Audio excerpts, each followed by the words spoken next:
Morning, guys. I thought I would solve this little problem for you this morning. This is a pretty crazy problem. I did the 1B quiz, and this is the first problem that I got right in my face. So remember that the inverse operation to undoing a square root is to square it. However, I'm not ready to square both sides here because I know that if I square the left side, I'm going to have to FOIL it out, and foiling it out will mean that I end up with these middle terms that just really get disgusting. So the best thing to do is actually to isolate one of the square roots. So I'll just move this guy over to the right side, and I'll have the square root of 3x plus 1 equals 2 plus the square root of x plus 1. I'm watching my pluses and minuses carefully here because that's an easy place to screw up, plus my pen sucks. I'm doing this on a tablet. Okay, now time to square these bad boys. Hup, hup, yep, hop. Left side's easy, 3x plus 1. And the right side is a little more complicated. So probably safest, I could probably do it in my head, but I would encourage you to take the step of compartmentalizing this problem over to the side and then making sure you get everything you need. So I have 4 plus 2 square roots of x plus 1.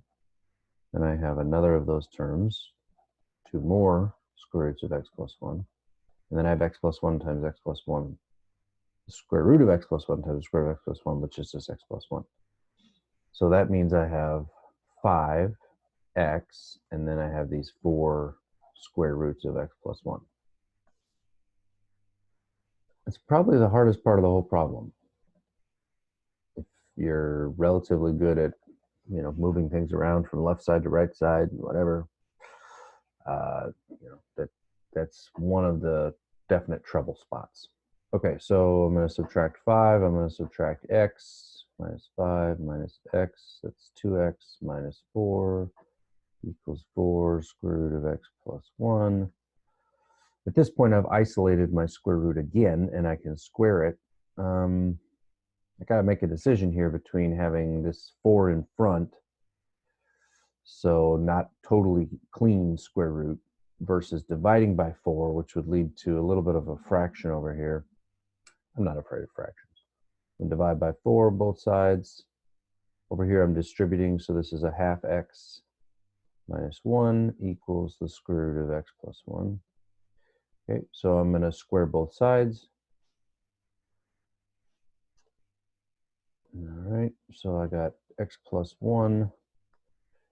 And I have, okay, this is another one of those situations where I could probably do it in my head, but I'm going to just take my time and multiply it out. This is a 4th x squared. I'm subtracting a half x. I'm subtracting another half x. And I'm adding 1 because I got minus times minus. So that's a quarter x squared minus x plus 1. Okay, so I got a quarter x squared minus x plus 1. Okay, well, first of all, those plus 1s can knock each other out. I'm going to end up with a quadratic one way or the other, so I'm going to bring everything to one side. 1/4 x squared minus 2x equals 0, because I subtracted x from both sides. Time to multiply by 4 to get rid of that fraction. X squared minus 8x equals 0. And now I'm ready, try to be organized here, to factor. So I'm going to rewrite what I had, because rewriting and doing math at the same time, nice way to trip yourself up. Okay, it's nice to have what you're working on be right above what you're doing. I can see it visually, I can check it. All right, so then from here, little zero product theorem, one of these two things has to be 0 in order for this to end up being 0. So x equals 0 or x equals 8. And I am not finished, because in this problem I have to be careful that the solution actually works, because one of these could easily be a false solution. Well, basically, when I plug in 0, I get the square root of 1 minus the square root of 1 equals 2. Last time I checked, that's not right. This one works. Okay.